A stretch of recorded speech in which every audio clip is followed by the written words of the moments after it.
Entonces, seguimos trabajando de lo particular a lo general, no de lo general a lo particular, es decir, como hombres y mujeres de paja. Ya lo hicimos con una cachucha neoclásica, tuvimos excelentes resultados, ¿verdad?, en nuestro análisis econométrico. Ahora vamos a ponernos keynesianos, post-keynesianos, ¿de acuerdo? Y vamos a revisar lo que dicen los propios post-keynesianos representa su mayor aportación a la teoría del crecimiento, la ley de Thiel, ¿de acuerdo? A ver, no es clase de macro, pero les doy algunos elementos, ¿de acuerdo? Entonces, a ver, en primer lugar,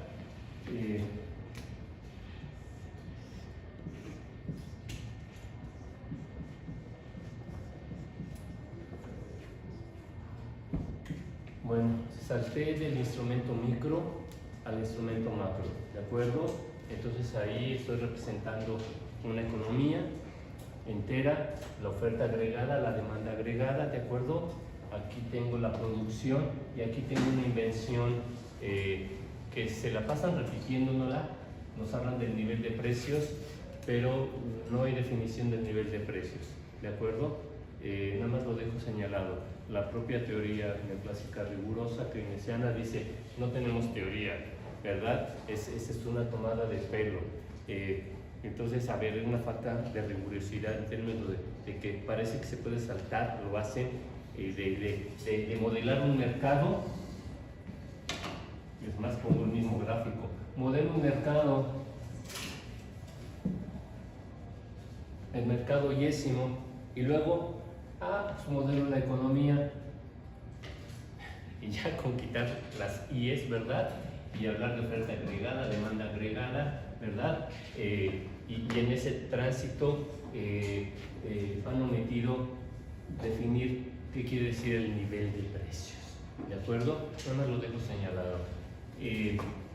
Pero bueno, estamos en un tono vulgar, ¿verdad? Neoclásico keynesiano, post-keynesiano.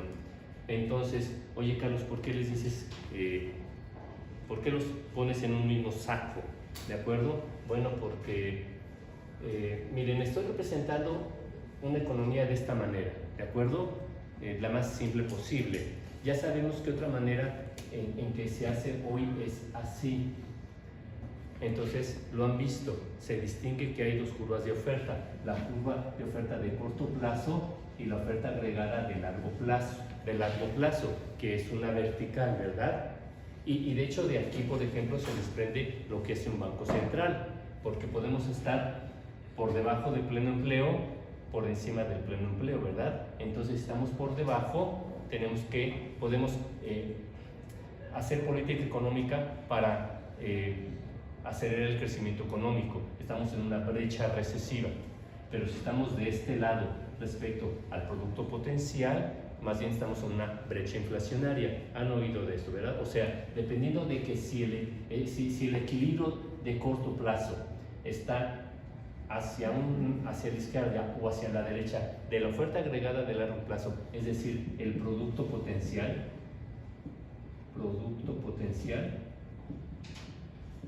es que, por ejemplo, se determina qué política fiscal hacer, ¿verdad?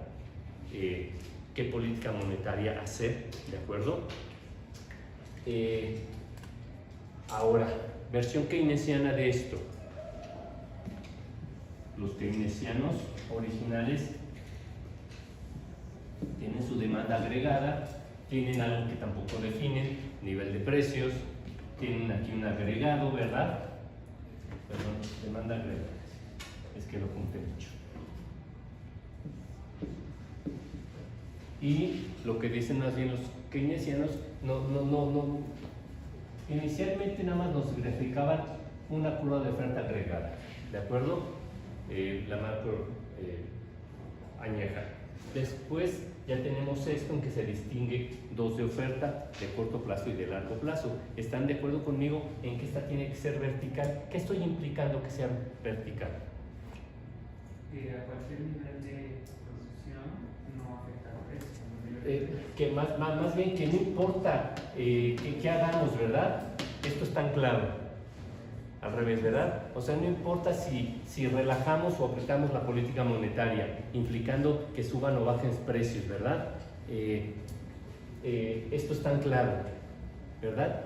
¿Y qué estamos representando aquí? Perdón, lo voy a tener que hacer chiquito. Pues estamos sobre la frontera de producción. Estamos en la producción máxima, ¿sí? Utilizando plenamente y eficientemente los recursos productivos. Estamos en un punto de eficiencia económica, ¿vale?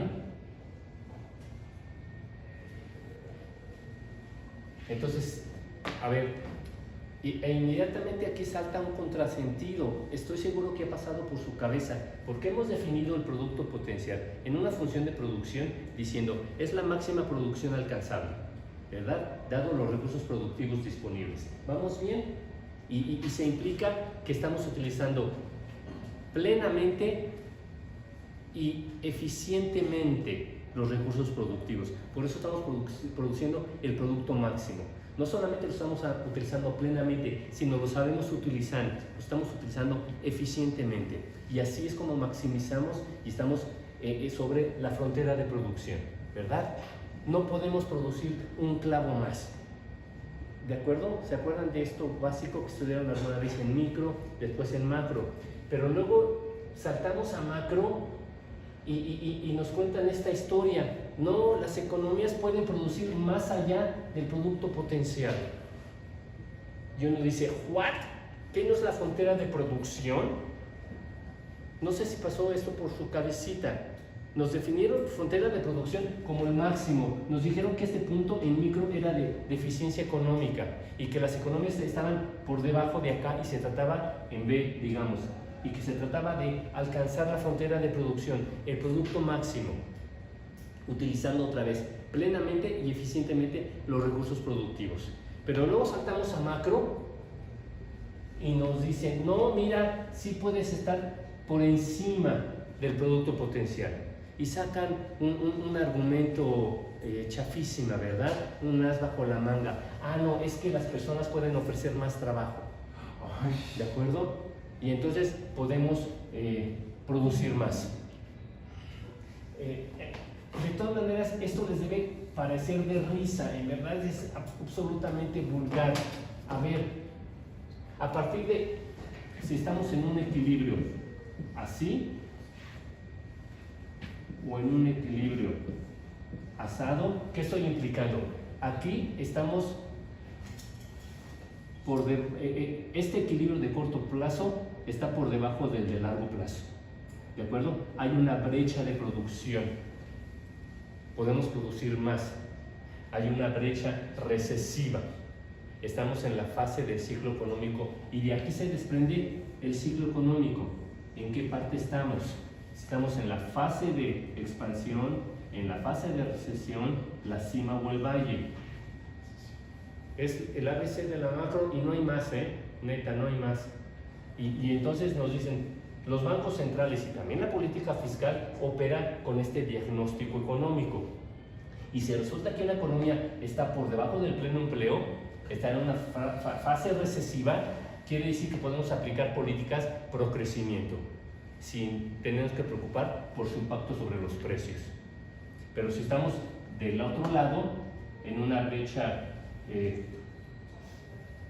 aquí, el equilibrio de corto plazo está más allá del producto potencial, estamos en una brecha inflacionaria y entonces las políticas que se tienen que aplicar más bien son de bájale porque está sobrecalentada la economía y tenemos un problema con alza de precios, ¿va?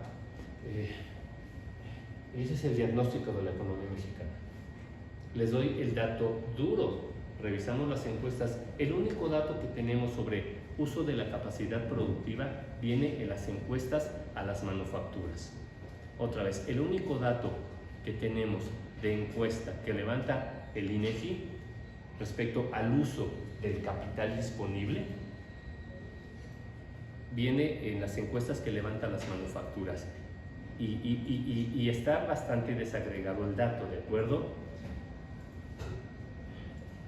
Estamos hablando de cientos de ramas, ¿de acuerdo? De la economía mexicana. y ninguna históricamente ha funcionado próxima al 100%. Típicamente la economía mexicana, estemos creciendo o decreciendo, creciendo mediocremente o creciendo severamente, anda por el 60%, 70% de grado de uso de su capital.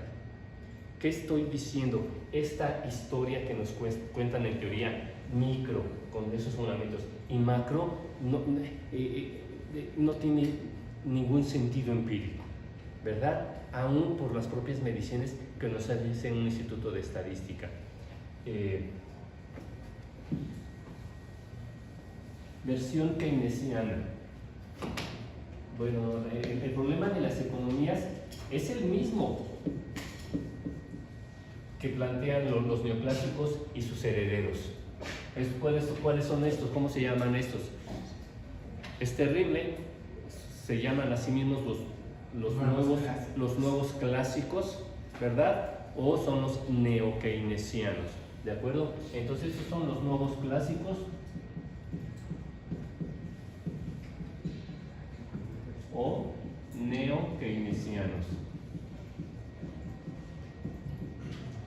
Entonces, a ver, otra vez, esto se lo debemos al mequetrefe de Keynes, ¿verdad? Porque refiriéndose a Marshall, a su profesor neoclásico, él se refiere a ellos como los clásicos, ¿verdad? Y entonces esos son los nuevos clásicos. O sea que toda la economía, todas las escuelas económicas antes de Marshall, pues eran preclásicos o quién sabe qué eran, ¿verdad? Pero Smith no era clásico, Ricardo tampoco, al decir de Keynes, del mequetrefe de Keynes, ¿de acuerdo? Entonces, estos nuevos herederos se dicen nuevos clásicos o neokeynesianos, ¿verdad? Estoy representando aquí más bien a los keynesianos y hoy a sus herederos, los post-keynesianos.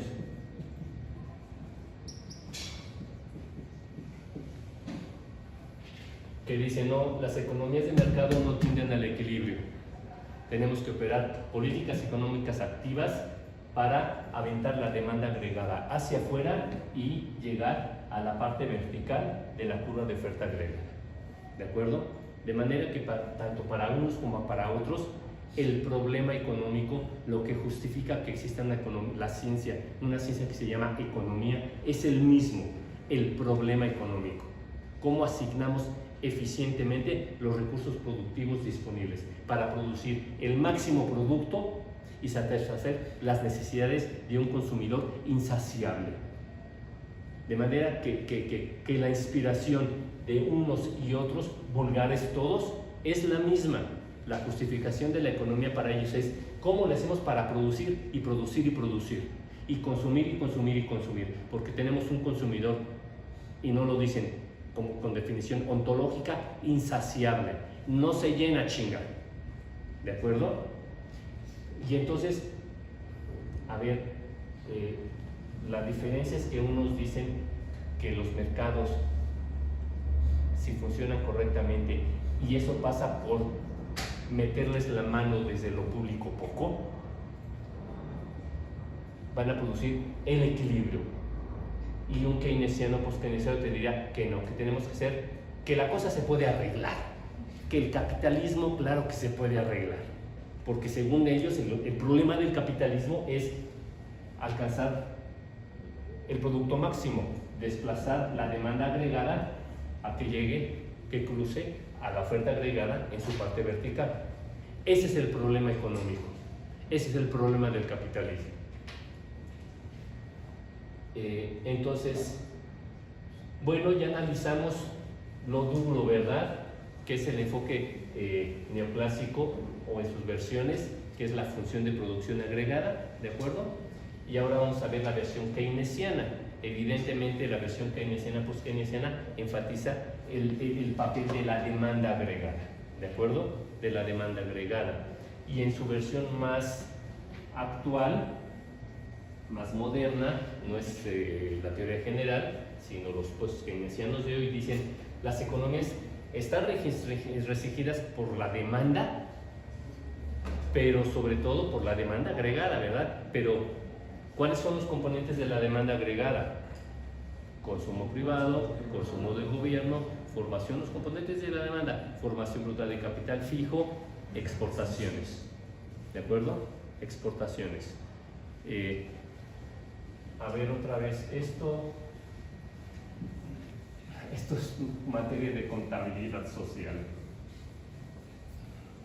Ustedes conocen la definición de PIB, ¿verdad? Bueno, esa definición de PIB está inspirada en todo esto, en la afirmación de que la oferta agregada es igual a la demanda agregada, ¿de acuerdo? ¿Y qué constituye la oferta agregada en una economía? Lo que produce el Producto Interno Bruto más lo que importa. Eso es la oferta agregada. Pueden ver lo que trae impuesto y va a estar, dice made in Taiwán o en Vietnam, ¿o dónde? Indonesia, bueno, o en Indonesia, ¿de acuerdo? Entonces, la oferta, piénsenlo bien, la oferta disponible en México tiene que ver con lo que producimos aquí, el Producto Interno Doméstico, el anglicismo doméstico, en México, más las importaciones. Y la demanda agregada es consumo total, formación bruta de capital fijo, quito la variación de existencias, que es una rebanadita, más exportaciones. Profesor, Espera. Debería ser PNB. No, señor. No. ¿Por qué decimos interno? A ver, hago la nota. Ya no hablamos de PNB, porque el PNB tiene que ver. ¿Por qué las economías dejaron de medir los institutos de estadística el PNB y miden el PIB? Porque PNB quiere decir que le vas a seguir la pista a los mexicanos que están fuera del país para ver cuánto es su valor agregado, y le vas a seguir la pista a los no nacionales aquí que producen y lo vas a netear. Es otra definición contable, ¿de acuerdo? Entonces no es el PIB. Lo único que les estoy recordando es que ¿por qué la definición de PIB es la que saben? Consumo más formación bruta de capital fijo más X menos M. Porque pasé esa M para allá. ¿Y de dónde salió esta medición contable? De este microfundamento, macrofundamento neoclásico, que afirma que la oferta agregada es igual a la demanda agregada, ¿verdad? Y por eso, si revisamos las cuentas nacionales en México o en cualquier país, vemos al PIB, ya sea vía producción, vía gasto, demandas o vía ingreso, y no sobra ni falta un peso. Pero ya leímos a Lekelier y Blades de Comprendiendo las Cuentas Nacionales, publicado por la OECD, que dice: las cuentas nacionales están lejos, muy lejos de ser exactas al nivel de millones. Ni siquiera podemos producir un estadístico que nos diga de qué tamaño es la inexactitud. Su origen tiene que ver con datos de muchas fuentes que son ajustados y reajustados para que al final no sobre ni falte un peso, utilizando frecuentemente métodos no científicos. Lekelier y Blades, capítulo 1, Understanding National Accounts. Otra vez, es que todo es equilibrio. Eso implica equilibrio. Todo esto igual, todo esto es equilibrio, ¿de acuerdo? Entonces, la versión más reciente de los post-keynesianos es: las economías sobre todo están restringidas por el lado de la demanda agregada de las exportaciones. ¿Por qué? Porque dicen, y su contraparte, las importaciones, porque dicen, las economías importan, y sobre todo las nuestras, las subdesarrolladas. Importamos, pero no producimos dólares. ¿Cómo conseguimos dólares? De las exportaciones, de manera que cada dólar que pagamos de importaciones tiene que tener su contraparte como exportaciones, ¿de acuerdo? Entonces la restricción tiene que ver por el lado del sector externo, de las exportaciones, de las importaciones. ¿Va? ¿Vamos bien? O sea, aunque México aplique políticas internas de crecimiento que promuevan el gasto interno, si eso desequilibra el sector externo, las exportaciones netas, la balanza de pagos, esa senda de crecimiento es insostenible, porque tarde o temprano vamos a seguir importando, y como no exportamos, vamos a agrandar y agrandar un déficit, ya sea por vía de exportaciones netas o cuenta corriente de la balanza de pagos, y esto va a hacer que esto sea insostenible. ¿Va?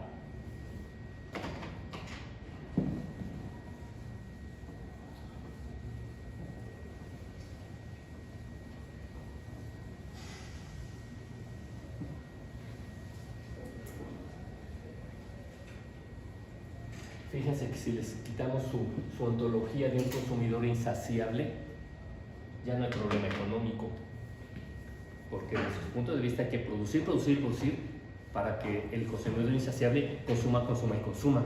Oye, y si el consumidor es no insaciable, sino en efecto genuinamente racional, ya no hay problema económico, empezando por su ABC. Entonces, miren, esta es la ley de Thirlwall, ¿de acuerdo? Esta es la elasticidad ingreso de las exportaciones y esta es la elasticidad ingreso de las importaciones, ¿de acuerdo? Esta es el nivel de actividad económica que tiene una balanza de pagos sostenible. Y esta es el resto del mundo, la economía del resto del mundo, ¿de acuerdo? Entonces, no sé qué tan familiarizados estén con esto. Al final del PowerPoint, yo les puse ya el modelo ahí. Otra vez, ese es el modelo de Thirlwall. Pasa por, no te preocupes, pasa por una identidad de balanza de pagos, ¿verdad? Esa es la identidad de balanza de pagos. Tenemos exportaciones y flujos netos de capital, por otro lado las importaciones. Después operamos, defino teta y uno como uno teta y uno menos teta, participación de las exportaciones en todos los ingresos, uno menos teta, participación de los flujos netos de capital en todos los ingresos, ¿verdad? Evidentemente teta más uno menos teta es igual a 1. Y luego juego. ¿Cómo puedo jugar con esto, Carlos? Pongo todo en tasas de crecimiento, ¿de acuerdo? O sea, hago un poquito de cálculo. Y el meollo aquí es que aquí están las exportaciones y están las importaciones, ¿verdad? Y entonces lo que hizo Thirlwall, post-keynesiano, fue introducir funciones de demanda de exportaciones e importaciones neoclásicas para poder seguir operando. Entonces dices, a ver, ustedes se han preguntado, oye Carlos, ¿cómo puedes afirmar que sus fundamentos son neoclásicos? Les estoy poniendo el ejemplo emblemático, la ley de Thirlwall, la frontera de conocimiento de los post-keynesianos. Bueno, en su desarrollo, el autor original, se murió hace poquito, es adorado por muchos profesores y profesoras de la Facultad de Economía, introdujo, está en sus papers, dos funciones neoclásicas de exportaciones y importaciones. Es decir, aquí tengo el efecto ingreso, esa es la economía del resto del mundo, y aquí tengo el efecto precio, la elasticidad precio, y aquí está el tipo de cambio real. ¿De qué dependen las exportaciones? ¿De qué le pasa a la economía del resto del mundo? ¿Qué le pasa al tipo de cambio real? Dadas las elasticidades, ingreso y precio, ¿vale? Neoclásico puro. Y aquí lo mismo, la función de demanda de importaciones. ¿De qué dependen las importaciones? Dependen, en este caso, no del ingreso del resto del mundo, sino del ingreso mexicano, ¿verdad? O sea, si la economía se acelera, eso hace que importemos más y más. ¿Están de acuerdo? O sea, es el efecto ingreso, el efecto precio, tipo de cambio real, ¿de acuerdo? O sea, neoclásico puro y duro. Y luego trabajó estas funciones, es cierto. Ahí están las funciones ya linealizadas, ¿verdad? Las exportaciones dependen del tipo de cambio real, y esta es la elasticidad precio más el crecimiento del resto del mundo, la elasticidad de ingreso, las importaciones, tipo de cambio real, elasticidad precio, PIB de México, que le pasa en el tiempo, la elasticidad ingreso. ¿Vamos bien? Más o menos. A ver, y miren, esto es muy interesante porque si hago sustituyo y opero, esta cuestión es muy interesante. ¿De qué depende el crecimiento económico? Es muy interesante. Y este ejercicio, a ver, depende de qué le pasa al resto del mundo. ¿Qué le pasa, o sea, a Estados Unidos en el caso de México? ¿Qué le pasa al tipo de cambio real? ¿Qué le pasa a los flujos netos de capital? ¿Y qué le pasa al tipo de cambio real? ¿De acuerdo?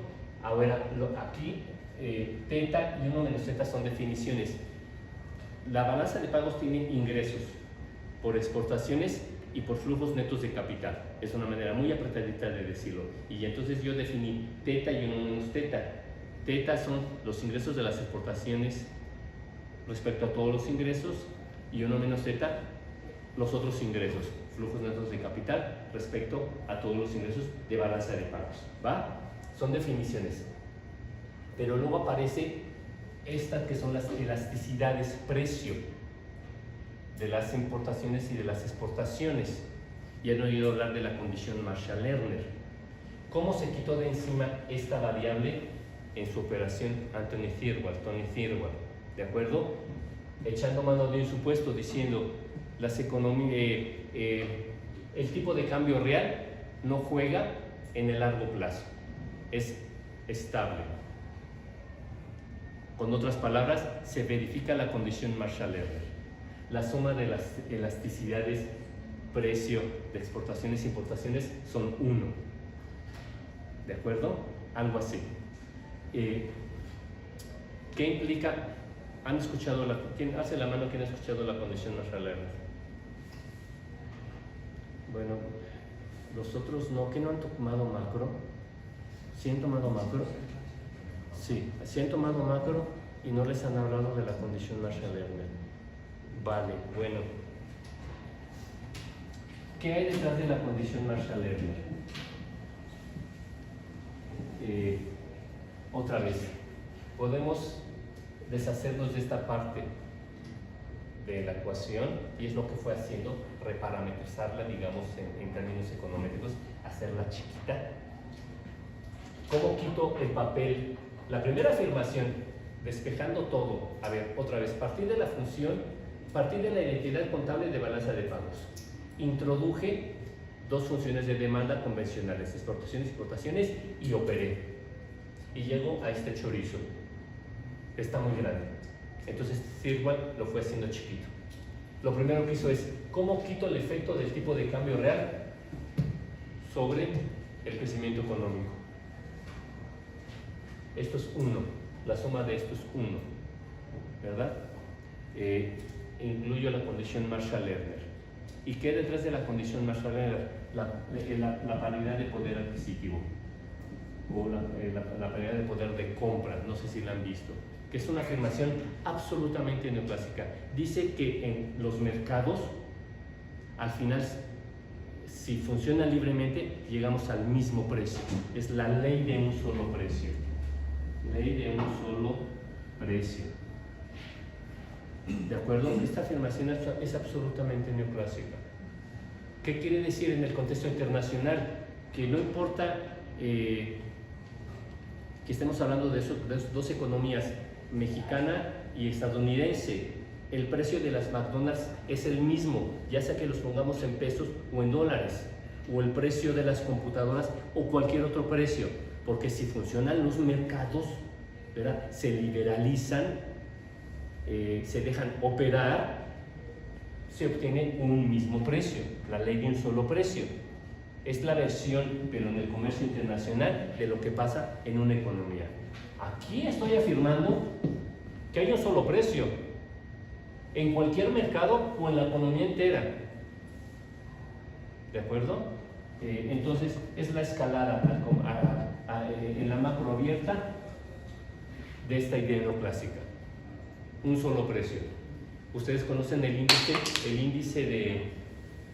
Tiene décadas esta idea del índice de las McDonald's, de que no importa si la comes en la Plaza Roja de Moscú o en México o en Nueva York, ¿verdad? Si las pones en una misma moneda, su precio es el mismo, la ley de un solo precio, ¿de acuerdo? Y cualquier desviación es un problema porque no se está dejando que el mercado funcione bien, ¿de acuerdo? Es un argumento absolutamente neoclásico y es el que introduce Anton de Thirlwall para reespecificar esto, ¿de acuerdo?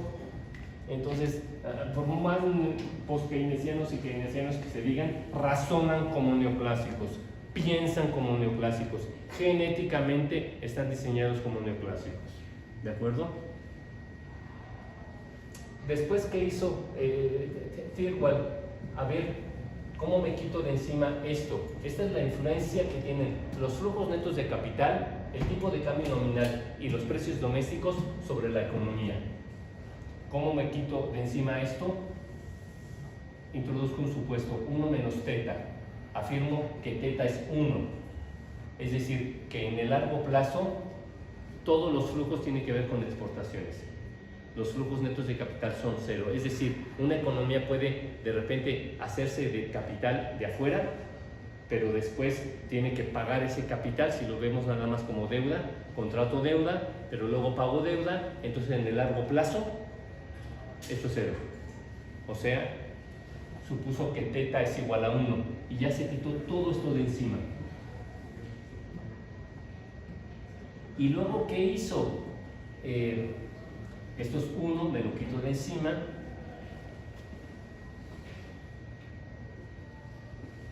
¿De acuerdo? Ya la reparametrizamos, quitamos, introducimos la condición Marshall-Lerner, es decir, aplicamos la ley de un solo precio para llegar al poder de compra, la redujo así, ahora supone que teta es 1, la redujo así, y esta es la ley de Thirlwall. Y los propios keynesianos han criticado este otro paso, ¿verdad? No los otros, ni siquiera se han percatado de que su cabecita funciona como neoclásicos. Este sí lo han criticado, porque no es lo mismo decir que la economía depende del PIB del resto del mundo, en nuestro caso de Estados Unidos, que de las exportaciones. ¿Están de acuerdo? ¿Y qué tenemos aquí otra vez? Son las elasticidades ingreso, no precio, ingreso de las exportaciones y de las importaciones. ¿De acuerdo? Supuso que son equivalentes Thirlwall y esta es la ley de Thirlwall, que dice que el crecimiento de largo plazo con una balanza de pagos sostenible, es decir, en la que no se va a generar un desequilibrio tal que de un día para otro nos despertemos y haya una modificación abrupta y jugosa en el tipo de cambio. Así es como nos enteramos que hay crisis, modificaciones jugosas del tipo de cambio, ¿verdad? Crisis del 95, todas las crisis, ¿verdad? Y por eso ellos enfatizan que son crisis de balanza de pagos, ¿verdad? Hay desequilibrio en la balanza de pagos y eso hace que de repente falten dólares. A ver, piensen qué está pasando con Argentina ahorita. Recibió un préstamo por 20,000 millones de dólares. ¿Qué ha pasado en México con las crisis, verdad? El Banco Mundial, el Fondo Monetario nos presta dólares. ¿Qué pasó con la de Cedillo? Nos prestaron 50,000 millones de dólares. ¿De acuerdo? Clinton. Entonces, son crisis originadas, o por lo menos superficialmente, lo primero que pasa es un desequilibrio en la balanza de pagos. No la balanza de pagos, la balanza de pagos siempre está en ceros. En la cuenta corriente, en los ingresos, en los egresos. Otra vez, la afirmación aquí dice: lo que le pasa a una economía en el largo plazo tiene que ver con su sector exportador dividido por la elasticidad ingreso de las importaciones. ¿De acuerdo? De manera que si esto es 1, si las exportaciones crecen 3%, la economía puede crecer sostenidamente, pensando en términos de balanza de pagos, 3%. ¿Va? Otra vez, si esto crece 3% y esto es 1, ¿qué tenemos de este lado? 3%. Es decir, si la economía, las exportaciones crecen 3%, la economía puede crecer 3%. Pero si esto es más que 1, y es mucho más que 1, se empieza a erosionar el impacto de las exportaciones sobre la economía.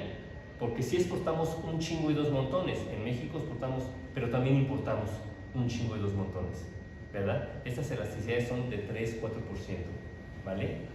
Entonces, exportamos, pero ese impacto de demanda no se queda en la economía, porque para exportar importamos mucho, ¿sí?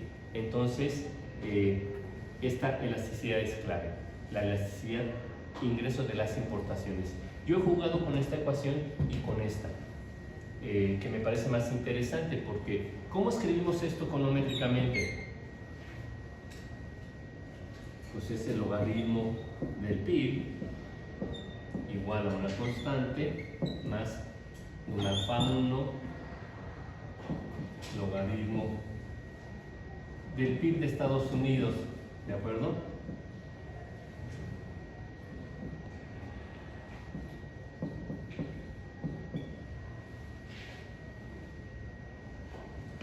Véanlo, piénsenlo tantito. ¿Y qué es esta alfa 1? Bueno, es una elasticidad, porque es una forma funcional doble log o log-log. Es una elasticidad. Aquí tengo logaritmo natural y a aquel lado tengo logaritmo natural. Y es una elasticidad que me dice, por cada punto porcentual que crece la economía gringa, cuántos puntos porcentuales crece la economía mexicana. Y esperamos que esto sea más que 1, ¿verdad? Hipótesis de convergencia.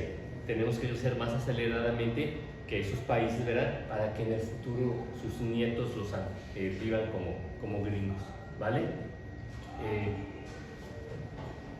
Lo interesante aquí es que si es una elasticidad que mide qué le pasa a una economía y cómo le pega a la otra, pero en el contexto de nuestro modelo, esta elasticidad no es otra cosa más que esta división de la elasticidad ingreso de las exportaciones entre la elasticidad ingreso de las importaciones. Elasticidad ingreso de las exportaciones entre elasticidad ingreso de las importaciones. ¿Qué es eso, Carlos? Acuérdense, decirlo así, son elasticidades ingreso, estamos pensando todo en términos de demanda, ¿verdad? Y entonces, a ver, y además echamos mano de fundamentos neoclásicos y de la ley de un solo precio, que es neoclásica pura y dura, ¿verdad? Pero somos post-keynesianos, ¿verdad? Y estamos hablando de demanda, o sea, ¿de qué depende su ABC de micro? ¿De qué depende la cantidad de demandada de cualquier bien por cualquier consumidor? ¿De sus preferencias? ¿Vamos bien? ¿De los pesos que traen en la bolsa? Y de los precios que enfrentan, y así maximizan, deciden su canasta, ¿de acuerdo? ¿Qué son los pesos que traen a la bolsa? Su ingreso, ¿verdad? Y a partir de decir esto, ¿cuánto voy a comprar? Y decidir entonces mi canasta de bienes y servicios, ¿cuánto voy a comprar? Tiene que ver con el efecto ingreso y el efecto precio. El efecto ingreso tiene que ver con mi elasticidad de ingreso, ¿verdad? Que puede ser una mayor que una o menor que una, ¿verdad? Y la elasticidad precio, que tiene que ver con el efecto sustitución. Yo siempre estoy viendo el bien que me gusta, pero sus sustitutos o complementos, ¿de acuerdo? El que domina es el efecto sustitución, el efecto de Slutsky, ¿se acuerdan? Es micro pura. Y luego lo escalo para modelar no variables microeconómicas, sino macroeconómicas, y las introduzco y no sé en qué parte podría decir que soy post-keynesiano. ¿Por qué? Porque me estoy preocupando no por la oferta, sino por la demanda. Pero echando mano del instrumental y echando mano de la cabeza neoclásica. ¿Por qué estos se dicen keynesianos por keynesianos? Porque no vieron la oferta, como con Robert Solow, que vimos la función de producción agregada, sino están viendo la demanda. Y en específico la demanda externa. Pero cómo razonan y cómo operan es neoclásica pura. Entonces yo voy a jugar con esta ecuación, que es no es demandante en términos de datos, el PIB mexicano, y no voy a construir el PIB del resto del mundo, es irrelevante. Con el PIB de Estados Unidos me basta. ¿De acuerdo? Entonces ahora sí vamos a hacer econometría a la post-keynesiana.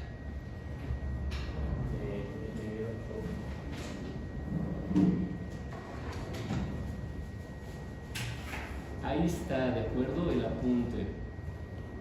Entonces, ¿qué tengo aquí? Voy salvando todo, ¿de acuerdo? Y voy actualizando en el enlace que tenemos en el canal de YouTube, ¿de acuerdo? Porque miren, aquí tenemos ya nuestra ecuación a la solo, que ya revisamos. Después que hicimos la marginal, ¿se acuerdan? Que no nos salió de cuarto supuesto, la marginal de K. Quedamos que sería más interesante la de L, porque aquí ya vimos que los datos de capital no son independientes a los datos del PIB, a los datos del PIB que nos da el INEGI, ¿verdad? Entonces, modelar el empleo, las horas trabajadas, muy a la neoclásica, utilizando salarios. Fue la discusión que hicimos la clase pasada, espero se acuerden.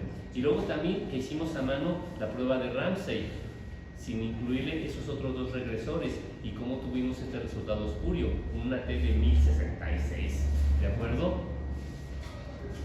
Somos muy buenos econometristas. Sí, el INEGI nos da los mejores datos y nosotros somos muy buenos econometristas, el mundo perfecto, ¿sí? Entonces, vamos, aquí, ¿qué tengo aquí? Otra vez, tengo el PIB de México y tengo el PIB de Estados Unidos, ¿va?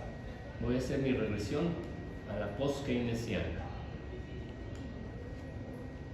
Logaritmo del PIB 2018, constante, logaritmo del PIB, US le puse, ¿verdad? Es 2017, dólares encadenados, es su manera en que construyen sus estadísticas en volumen. Entonces, antes de darle clic a la máquina, otra vez procedimiento, de acuerdo Raúl, procedimiento, todos y todas. Antes de darle clic, tiene que pensar qué esperan obtener. Si no, cualquier cosa que les reporte el software y el método de estimación, ¿verdad? Y el modelo probabilístico, lo van a tomar por bueno. Acuérdense que lo primero que hacemos es revisar que los coeficientes estimados nos hagan sentido en términos de su signo y su valor, ¿verdad? Su valor absoluto. Luego vemos su significancia, luego vemos el R-square, la Durbin-Watson, la gráfica de residuales y del actual y del fitted. ¿Se acuerdan?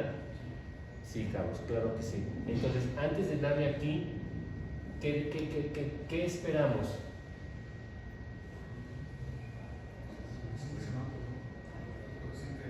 O sea que sí, el PIB de Estados Unidos se explica al PIB de México. Sí, y eso querría decir que la necesidad ingreso, que sea mayor que 1, que la necesidad ingreso de las exportaciones, o sea, las exportaciones son más sensibles a lo que le pasa a Estados Unidos que las importaciones a lo que le pasa a México mismo.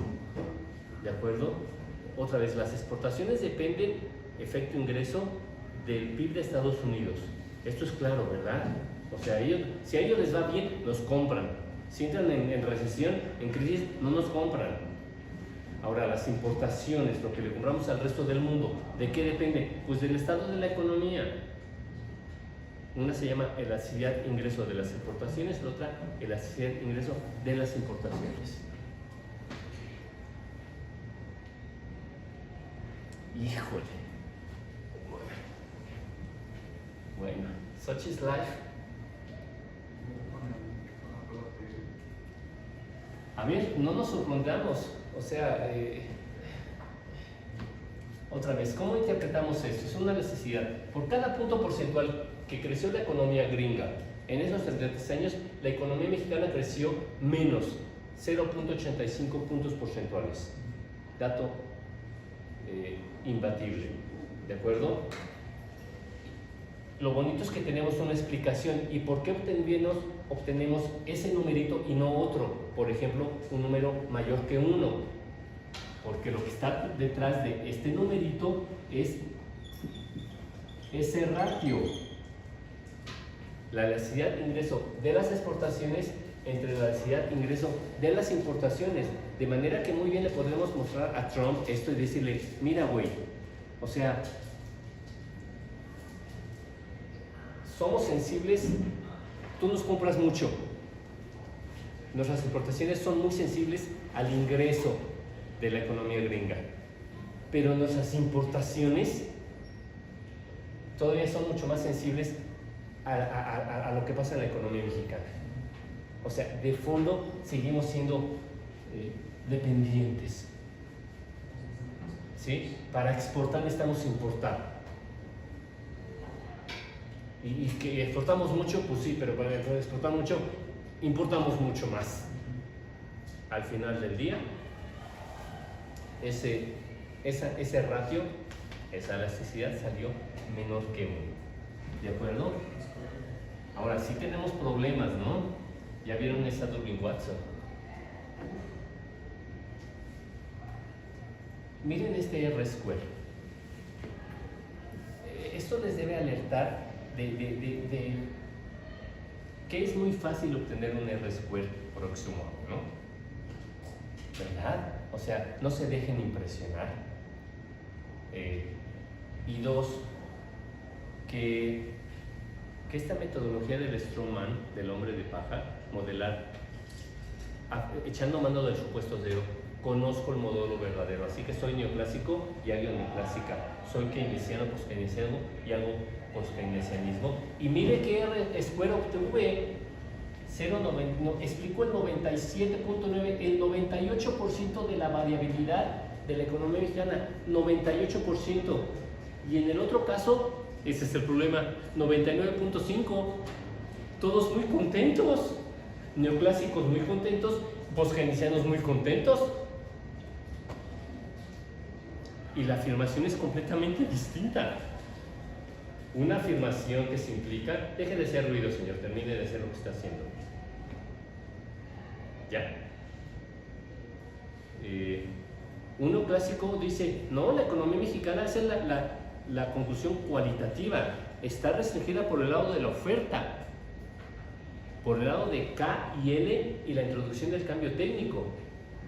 Y estoy explicando el 99.5 de la variabilidad de la economía mexicana. Y un post-keynesiano dice, no, güey, la economía mexicana está restringida por el equilibrio con el sector externo, por nuestra sensibilidad a las exportaciones, a las importaciones. Es un tema de demanda, no de oferta. Estoy diciendo cosas completamente distintas. ¿Están de acuerdo? A 180 grados, completamente distintas, opuestas. Unos dicen con los estados anteriores, la economía mexicana está restringida por la oferta, de manera que hagamos, ¿de qué depende entonces que la economía crezca más y mejor? Metámosle a K y a L y al cambio técnico. Conclusión. Y estos dicen, no, la economía está restringida por la demanda y por la demanda externa. Trabajemos sobre la necesidad de ingreso de las exportaciones y de las importaciones. Es un tema de demanda. La economía está restringida por el lado de la demanda externa. Son dos diagnósticos completamente distintos. Y uno dice, y expliqué el 99.5 de la variabilidad, y el otro dice, yo el 98%, así que no me estés chingando, ¿verdad? ¿Ya vieron el problema? O sea, si operas como Strawman, miren, otra vez, no se dejen impresionar por R-squares altos. A ver, es la técnica y el método de estimación, que es poderosísimo.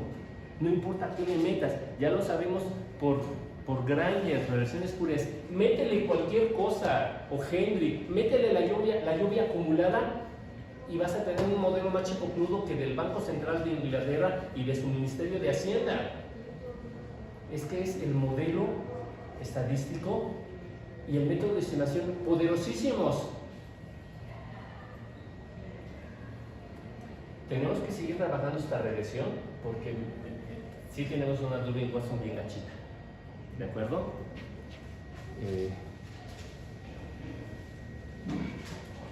Son variables significativas, nos hacen sentido los signos.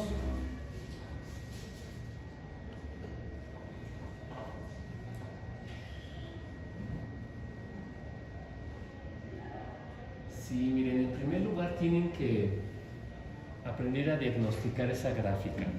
¿Por qué esa gráfica?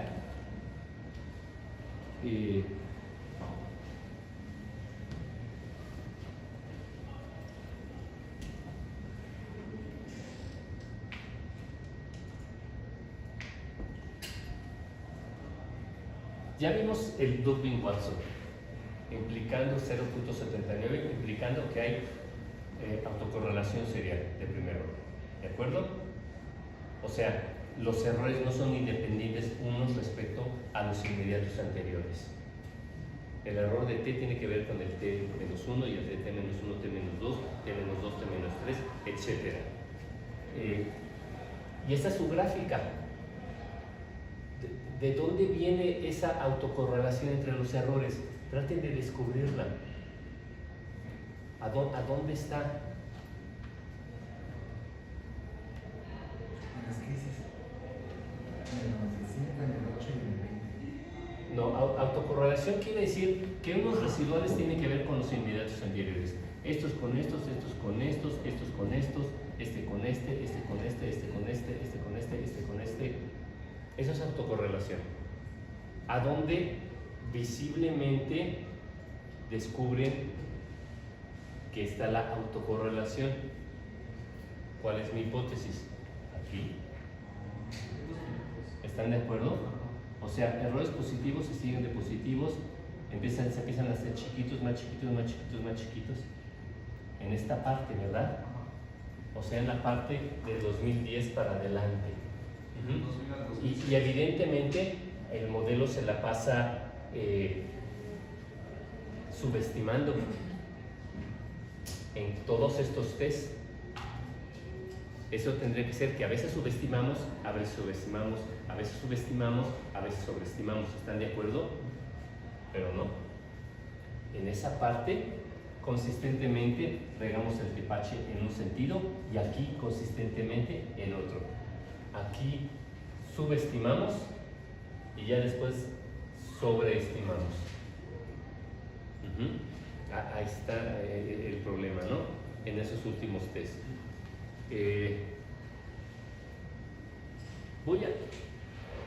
No era mi intención ahorita, pero ¿saben? Les voy a enseñar un recurso para solucionar esto. Las dummies, las variables ficticias. Bueno, resolver es entrecomillado, ¿verdad? O sea, resolver en esta jerga quiere decir que muestre los estadísticos adecuados, pero eso no quiere decir que resolví genuinamente el problema, ¿verdad? Simplemente lo eché debajo del tapete, ¿de acuerdo? Yo quiero levantar la Durbin-Watson y ya detecté que aquí hay un problema, ¿verdad? Y así aprenden que es una variable ficticia o dummy. Y uno, se los estoy advirtiendo, se pueden hacer adictos a ella. Se pueden hacer adictos a ella, ¿verdad? Entonces, primero vamos a asegurarnos a partir de que 2011, ¿vale? Del 2011 hasta el 2018. Voy a nombrarla.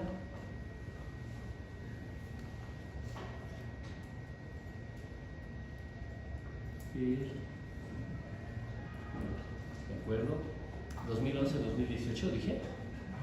Muy bien. Entonces, voy a generar primero la ficticia. Genérame una ficticia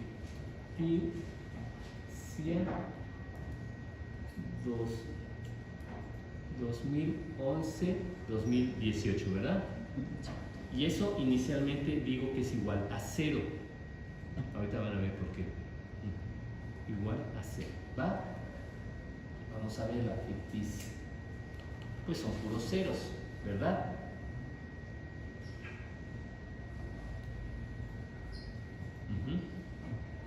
Pero voy a editarla para poder cambiar los valores. Ya le edité y entonces me meto al 2011, le doy un 1, 1, 1. Son variables binarias, ficticias. Son binarias. ¿Por qué binarias? Porque son ceros y unos.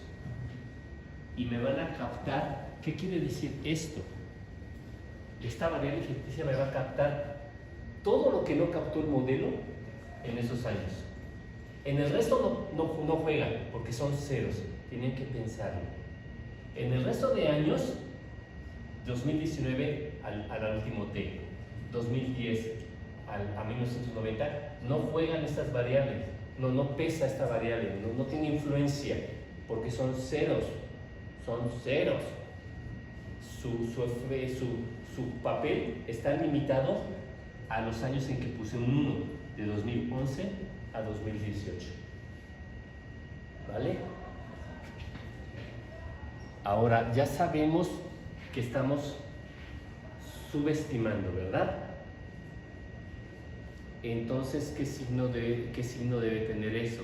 Depende de cómo lo pone el ordenador, ¿verdad? Pero típicamente, ¿qué estoy diciendo? Que típicamente el YT fue mayor que el Y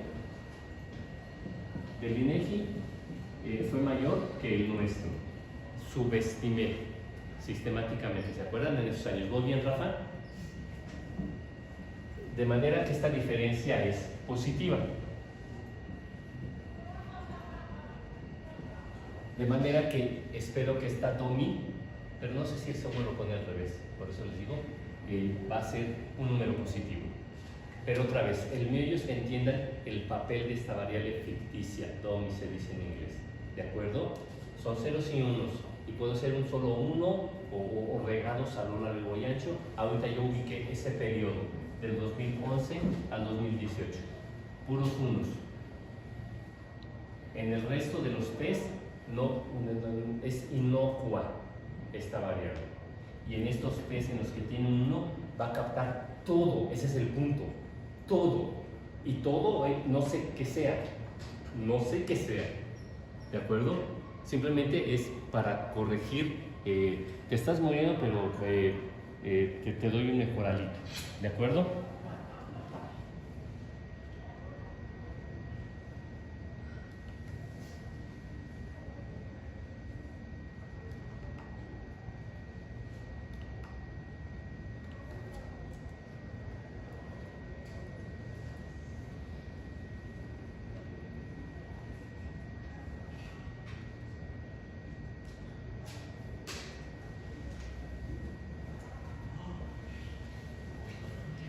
Significativa, positiva, y mejoramos la doble. ¿Qué hacemos? Porque el valor es 1,5, ¿no? Entre 1,5 y 2,5, 2 estrictamente. ¿Qué hacemos? Pues le metemos más ficticias, ¿no? Ya se hicieron adictos. ¿De acuerdo? Mande. Bueno, tengo una pregunta. ¿Cómo saber cuánto ya es mucho abusar de estas nubes? Y también si se pueden utilizar en periodos diferentes, ¿no? Digamos, para solucionarle a crisis.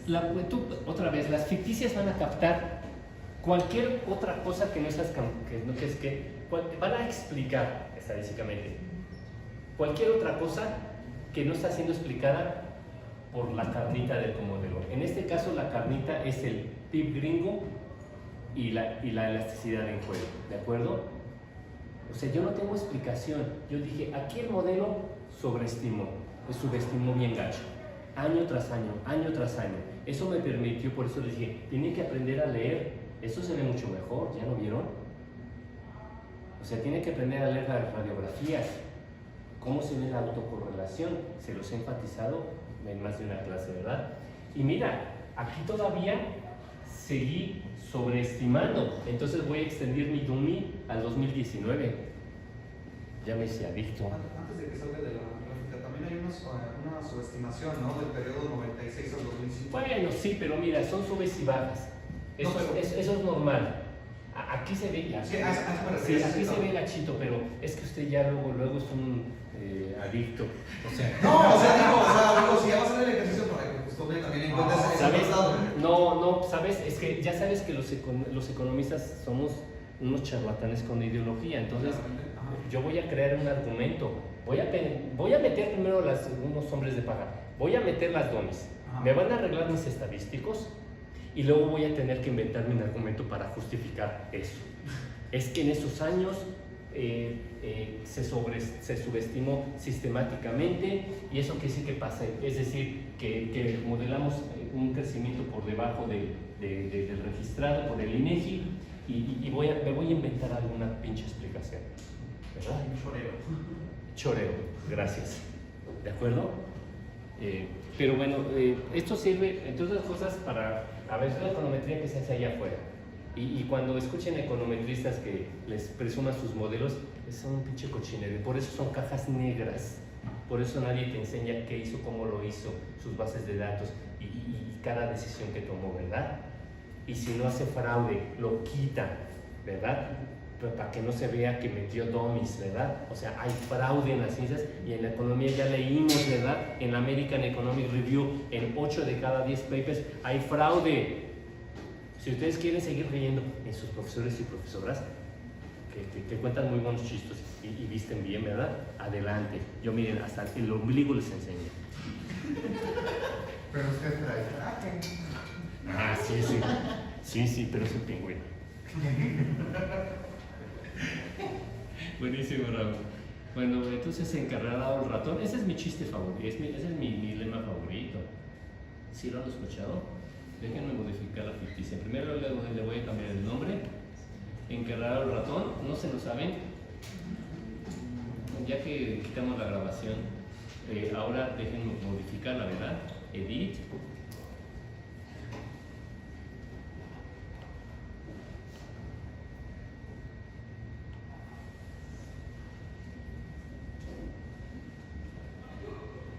En efecto, o sea, el meollo es ese, que en efecto algo pasó en esos años pero miren, son muchos, del 2011 al 2019. De acuerdo, podemos empezar a jalar, pero sí nos debe sorprender que año tras año, desde el 11 hasta el 19, sistemáticamente el modelo subestimó. Y luego ya se comporta bien, antes y después, ¿verdad?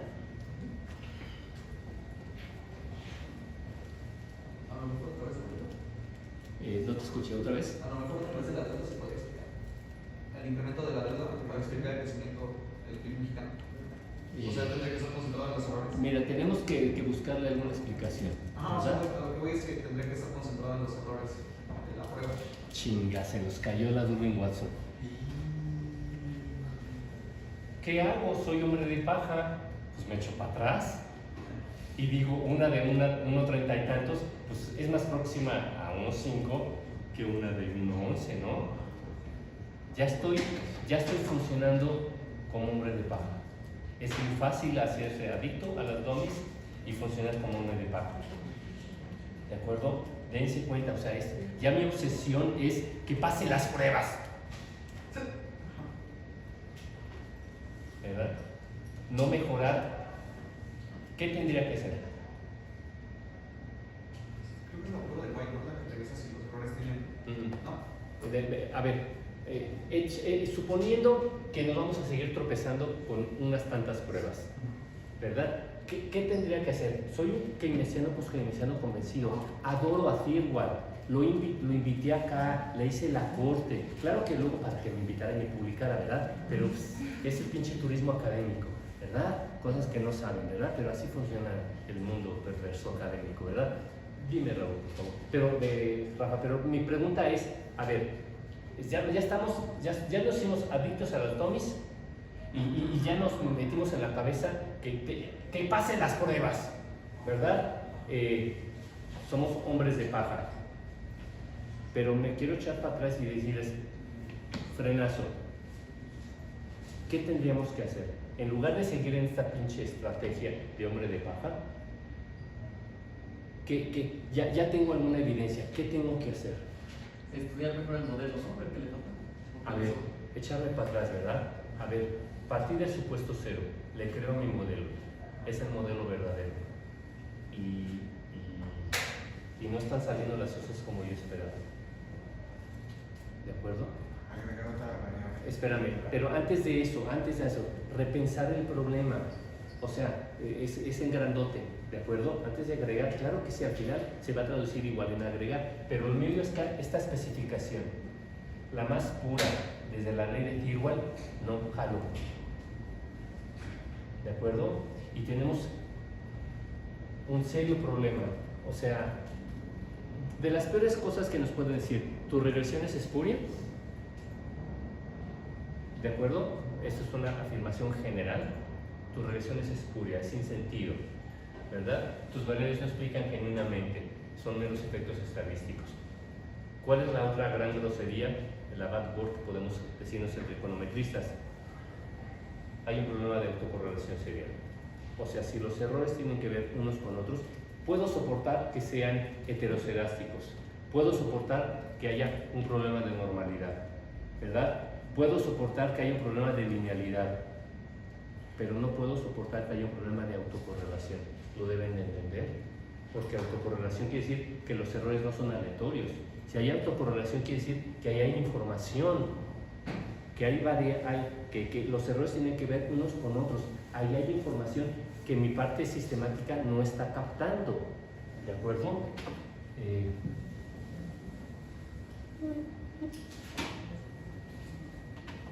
Acuérdense, típicamente,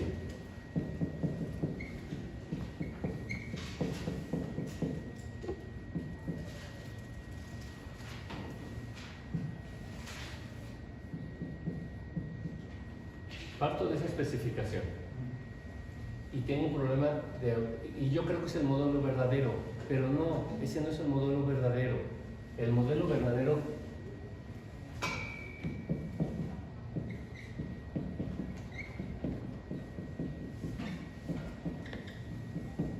es este.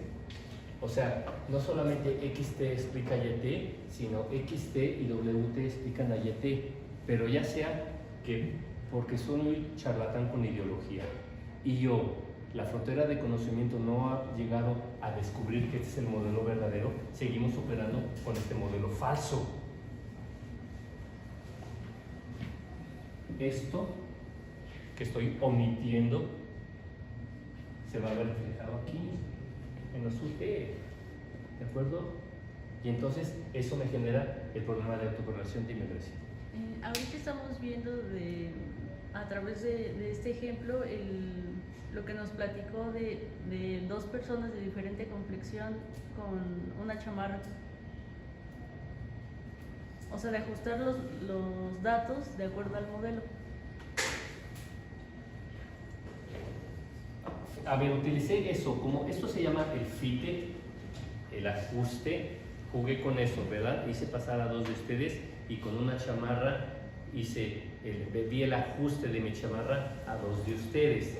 Y en ningún caso, ninguno tiene mi misma complexión, ¿verdad? Entonces no les quedaba mi chamarra, pero mi expresión fue, pues más o menos, ¿no? Pues más o menos.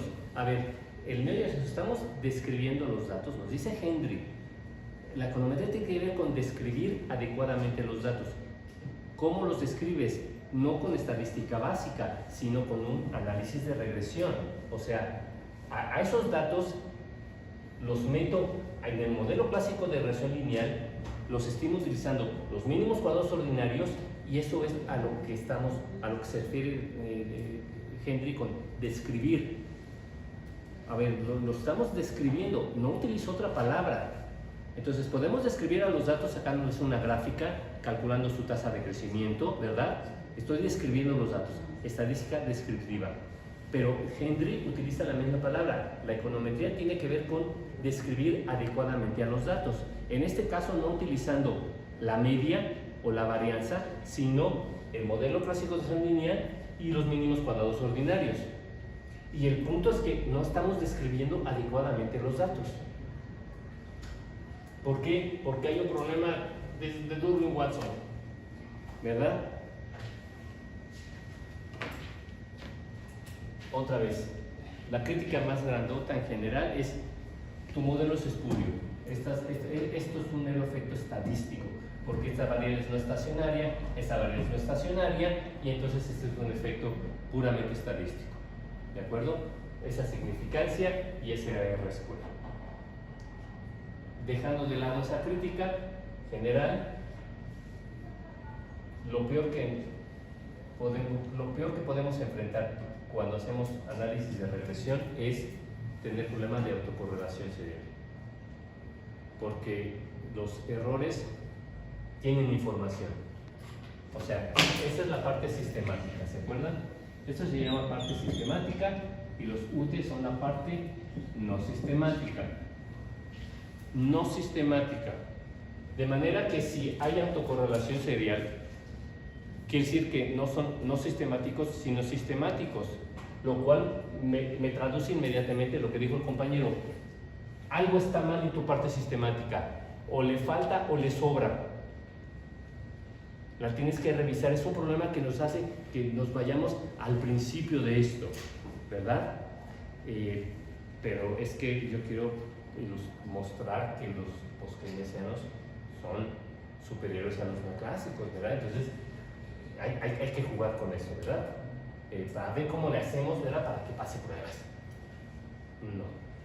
No, eso es minería de datos, se dice data mining, en el mal sentido de la palabra, o sea, es o torturar los datos, como dice el chiste, como que se ponemos como inquisidores, ¿verdad?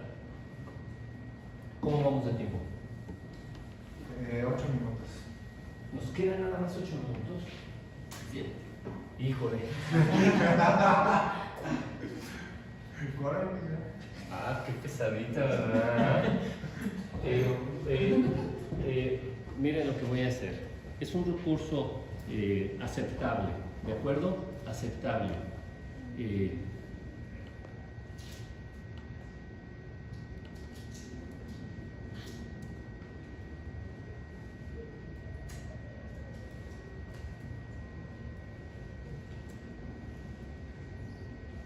Introduzco la propia explicativa con un rezago, ¿vale?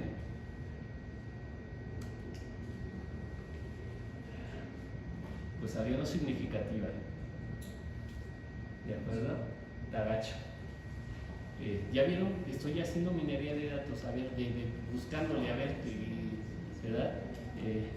¿Qué voy a hacer? ¿Qué otra cosa voy a hacer? Bueno,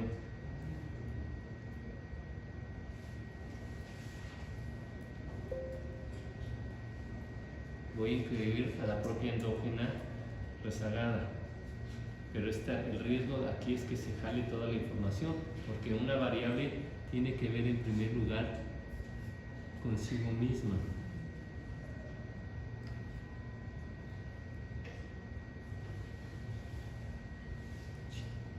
¿Más o menos? 18 menos 1.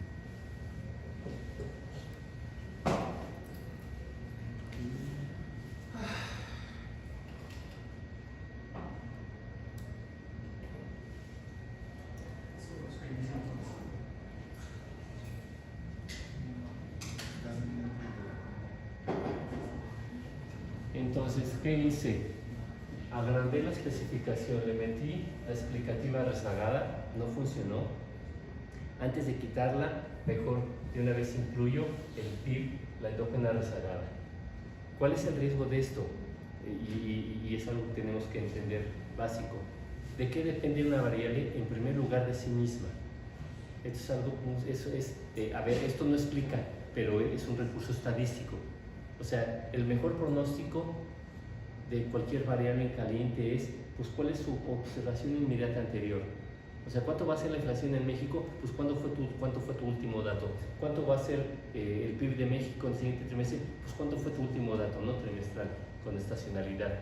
¿De acuerdo? Les debe hacer sentido esta regla y que de fondo es estadística, ¿verdad? ¿De qué depende una variable? En primer lugar, de sí misma. Hay una fuerte autocorrelación serial. Así son las variables no estacionarias. Se asocian mucho. Va para arriba, va para arriba, va para arriba, va para arriba. Ya vieron que la autocorrelación es esto, ¿verdad? Leí una radiografía. Pues una variable no estacionaria tiene una media que cambia con el tiempo, una varianza creciente y sus valores se asocian unos con otros. ¿De acuerdo? Son las tres características clave de un proceso no estacionario: media que cambia con el tiempo, varianza creciente y fuerte autocorrelación serial. Los valores tienen que ver mucho unos con otros. Entonces, voy a meter esto y el riesgo es que le quite la significancia a esta. ¿De acuerdo? Porque una variable tiene que ver primero consigo misma. Aunque está rezagada, ¿verdad? Este es en T, este es el rezago.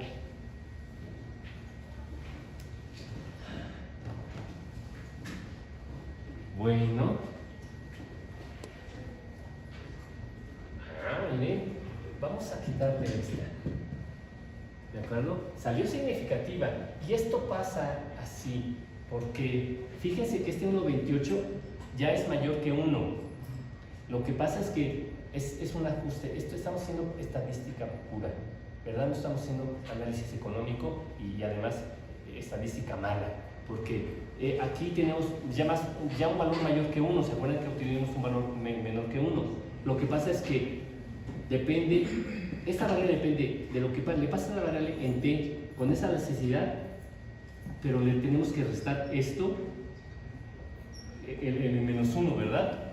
Entonces ya, a ver, ya el efecto conjunto de esto es miserable, ¿no? Es miserable, es significativa, pero ¿saben? Es que soy post-keynesiano y creo en mi teoría. Le tengo una veladora a Firwall y a Keynes en mi casa, entonces les voy a quitar esto. Y algún profesor y profesora que les haya dado clase. No hagan eso, no sean creyentes, por favor.